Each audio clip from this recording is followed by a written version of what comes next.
Hey, football fans, welcome back to another episode of Lions Latest, the show where we gather around and talk about the greatest team in the NFL, the Detroit Lions. I'm your host, Bryan Hanes, and we have a kind of a somber Monday episode for you guys today, so let's get straight into the video.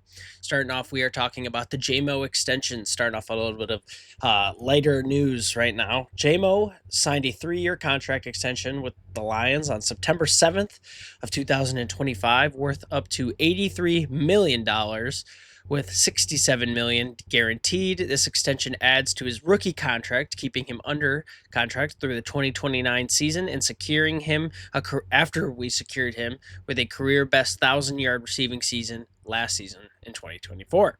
So this extension begins in 2027, meaning the Lions can benefit from his performance and relatively lower cap hit from his rookie deal and fifth-year option before the new, more expensive deal kicks in. His cap hit for the 2025 season was $5,418,810. So what does this mean? Well, we got JMO, guys. So the last video where I was talking about trade rumors for JMO, totally forget it. I love that this always happens kind of in these coincidental moments where I make a video about it and then it immediately gets disproved or debunked or I don't know. So no JMO trade. Sorry, Chargers. Not happening. We decided we're keeping him. And I think a lot of this stems from Bryan Hanes talking about how, no, there's no discussion trading JMO. JMO is here. That is it. And it sounds like he put his money where his mouth is, guys, because we got him now. So yeah, he's going to be our wide receiver too. He got paid quite a lot to be our wide receiver too, which was kind of the question. Do we pay him this much or do we wait? I don't know. I think we may have gotten him a little bit cheaper since we waited to sign him, but we still had to end up paying quite a lot for our wide receiver too. I guess this establishes the passing game is going to be fine for the next few years. He's got Goff. They've got a good connection at this point. It's cool. I think JMO actually absolutely deserves this. I'm not mad about this. What I am is a little concerned. And let's talk about it, though. JMO is really good on those big throws, right? We needed a deep ball guy to help with Goff because Goff's one of those pocket passers who can make it happen if you give him enough time, which is why our O-line was so important. And we'll talk about that in we'll talk about that in just a second. But he's an important tool, and having him on any team he's just going to be one of those weapons you have to prepare for defense. You're just going to have to prepare for a guy like that. So having him on the team is good. It pulls attention away from the defensive coordinator. It pulls attention away from the rest of the defenders on the field so that more guys can get open and get opportunities for conversions. I think having him on the team, he's a great tool, and I think paying him isn't the worst thing in the world like some people are starting to say online. Overpaid, who is this guy? I think those are a bit silly. He's getting paid what he deserves, what he's earned, and if you're just saying who is this guy, then you got to be trolling because he's flipping JMO. Come on. Now that we've locked him up, though, it means we have little cap to throw around to other guys. So, in my opinion, the next guy up has to be Hutch, right? We got to go grab Hutch now. And while there have been talks about extending his contract before the week 1 game, they never got established. He hasn't had a contract extension yet, but the talks are in the works right now. So hopefully that is the next guy we go and grab because, in my opinion, I would take Hutch over JMO, and I don't think that's a hot take. I think locking up Hutch is going to be very important for our defense for the next few years. Having a top 5 defensive end in the league is going to be very important for us, but that's just my take on that. I'm happy we have JMO locked up. I think it's a great deal. Let me know what you guys think, though. Did we overpay for him? Could we have waited? Was it worth signing him? Would you guys rather have gotten a trade deal out of him since we already have St. Brown and this emerging guy in Tesla? Let me know what you guys think. I'm not too mad about this trade, though. I think it honestly, it isn't the end of the world. But in some ways, I'm excited that we got JMO because I was a little worried about losing him. I love the energy he brings and how he just loves being here and he's very forward with that. But let me know what you guys think. We're moving to our second topic of the day, where we're talking about the loss to the Green Bay Packers and what kind of went into that. So the Detroit Lions opened our season up with a loss, 27-13, against the Green Bay Packers at Lambeau Field, which may have had something to do with it, marking a poor offensive start and a struggle to generate pressure on the opposing quarterbacks. The offense failed to score a touchdown until the final minute of the game, managing to only 3 red zone attempts throughout the contest. And the key issues in this game was, that the Packers were dominant on the defensive line, on the O-line. There was the absence of a strong Lions pass rush, which we were kind of coming to expect this season, and a failure to capitalize on opportunities in the red zone, which led to a game where we were really never in contention. We were really never in this game, and you could kind of tell early. The way the Packers were playing versus how we were playing, we just seemed a little confused. We seemed a little lost. And it was kind of interesting to see that after the season we had last year. But I think this is kind of what now it's like, okay, new coordinators. It's their thing is not going to work as the Wells last year's thing worked, because that was a generational run we went on. But that gets me a little worried. I mean, Kelvin Shepard was doing fine. Like, he was all right. But there was a lot of wide open guys. There was a lot of stuff they were running a lot on us that we weren't adjusting to. I don't know. It kind of worried me. Goff was still able to pass for 225 yards, but never got real opportunities in the red zone. We couldn't get the run established, which was the biggest problem, in my opinion, to this game. We weren't able to get Monty and Gibbs going, so it didn't really give us opportunities to set up play action, to do it we are really good at. And that was the problem. I think when our top rusher was David Montgomery with 25 yards, that's telling. That is telling of the kind of game we had. However, Gibbs, on the other hand of things, was used a lot in the passing game, kind of like I predicted.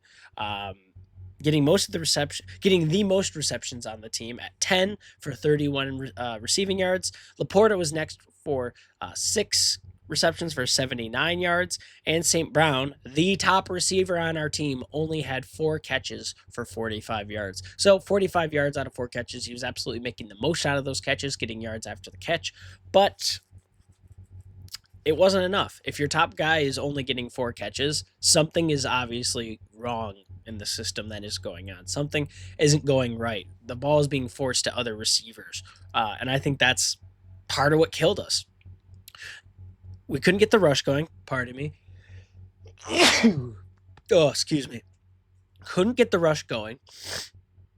And because we couldn't get the rush going, we were starting to have to make plays that didn't suit us that well. You could tell we weren't really doing what worked for us last year. We were trying to do other stuff, and it wasn't working. The biggest thing, the pass rush, killed us. Hutch and Davenport couldn't find Love to save their lives this game. It was angering how long Love had in the pocket. It gave him plenty of time to sit back there and find his targets, which he did. He did with no problem. But the numbers weren't too far apart. That's the crazy thing. Despite Hutch and Davenport having measly pass rush this game, our stats weren't too far off. We had 246 total yards. They had 266. We had 200 passing yards. They had less, with 188 yards. We had 46 rushing, which honestly killed us, and they had 78. That's the biggest gap here. But the big stat that gets me here, and which I think is the reason we lost, is they averaged 0.7 yards a play, and we were only averaging 3.8 yards a play. So it's not a huge difference, but when you think about it, that 2 yards more that they were getting per play let them march down the field, allowed them to get more opportunities in the red zone, allowed them to keep the pace moving in their favor through this game. I don't think that's good enough for us. And I don't think we played this game like we know we can play this game. I think Goff needed to get more into a groove, despite him having good passing yards. If you look back at this game, a lot of those passes were dump offs to Goff or to Monty or Gibbs, over the middle stuff to Laporta, right? I think we could have done a better job at taking shots downfield with the weapons we have, like JMO, but there was a lot of stuff we could have done differently. I will say the one big highlight of this game was rookie Isaac Tesla getting a touchdown Too late in the game for it to make a difference, but had a very, very cool one-handed touchdown in the side of the end zone. I recommend you go look at it if you haven't seen it. It was pretty sweet, but it almost kind of makes you be like, oh, well, it doesn't really matter. You had a sweet highlight in a game that no Lions fans are going to want to remember for the rest of the season. It's true, but it's a really cool touchdown. And I think it just goes to him and how he's still working and he's still going to be great despite the odds we're in. I think that's the highlight. I think that's the good thing to take away from this. We still have players trying to make great plays, even in garbage time, and they are, even our younger guys. So that's what I think about that. Let me know what you guys think. Did I miss anything in particular? I think Micah Parsons obviously was an issue. We're going to talk about that real quick, though, because we are talking about the O-line struggles, and if our O-line not clicking is going to be the reason we have a downfall this year. So we obviously struggled in week 1 against the Packers due to a lack of kind of cohesion, inexperience at that O-line, particularly with rookie Tate Ratledge, starting guard, and Graham Glasgow, who shifted to center after the retirement of Frank Ragnow.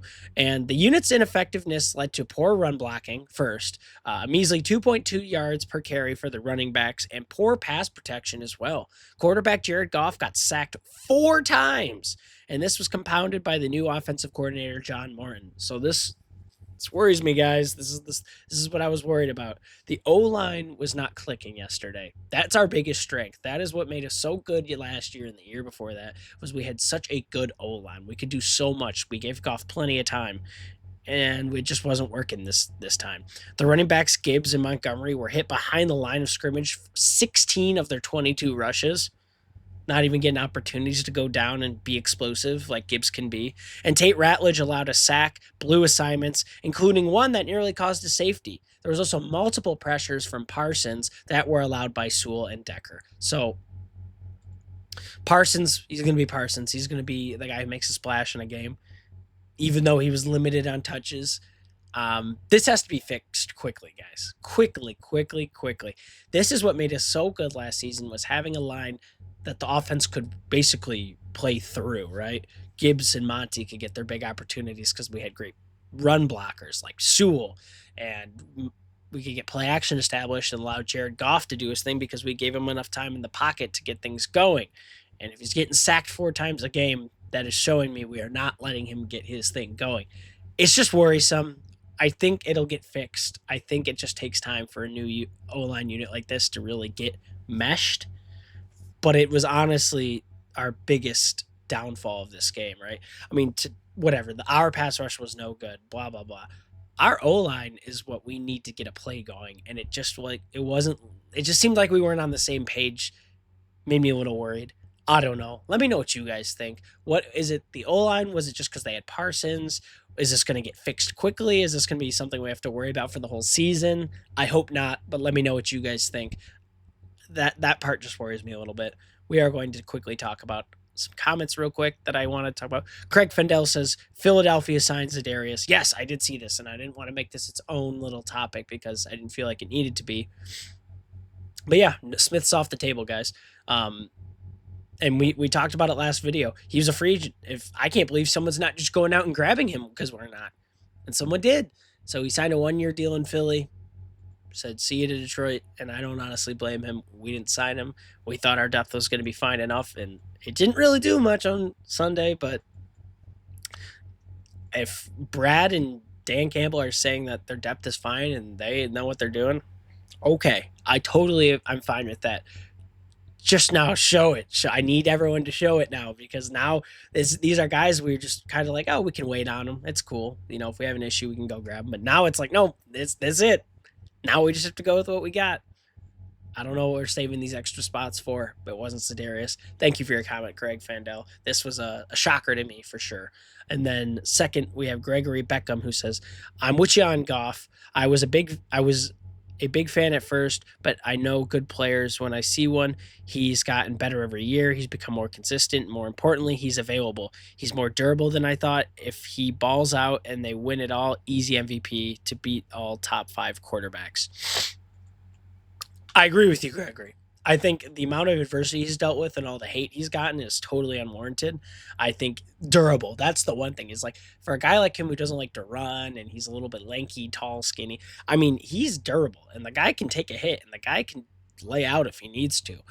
I think, yeah, he could win easily MVP if he balls out. And he had a fine game stats wise, but we need to win some more games, and it needs to be on Goff to do that if he's going to win MVP. I think he absolutely has the potential to do it. I'm not saying that. He's got the experience, the leadership, he's got everything, the talent. We just need to go and do it. I think this video overall was an entire kind of overview of Sunday's game with the JMO extension, obviously, but I just wanted to throw that in there that, yeah, he has the potential to do it. He just needs to go and do it now. We're going to see. I think a lot of it's on the O line, like I talked about, and he's going to have to find our big receivers a lot more than he's finding running backs for passing yards. But that's what I think about that. Thank you for your comment, Gregory Beckham. I agree with you. I just think it's going to take some time now, and we're going to have to really see if we have what it takes this year to do it, because Sunday showed me that we are currently not in the position where we have what it takes. But thank you guys so much for watching. We are out of time today. Make sure you guys like, comment, and subscribe. If you made it to this point in the video, tell me what you think about the game against the Packers. What was our biggest struggle? Did I miss something? And what do we need to do to get back in it? Also, let me know what you guys think about that contract extension. Did we overpay him? Is it a good pickup? What does this mean for the next few guys we want to grab? Is it going to be possible? I don't know. You guys let me know. But thank you so much. Hit the bell so you never miss a single video here. Enjoy the rest of your day, and I will see you in the next video.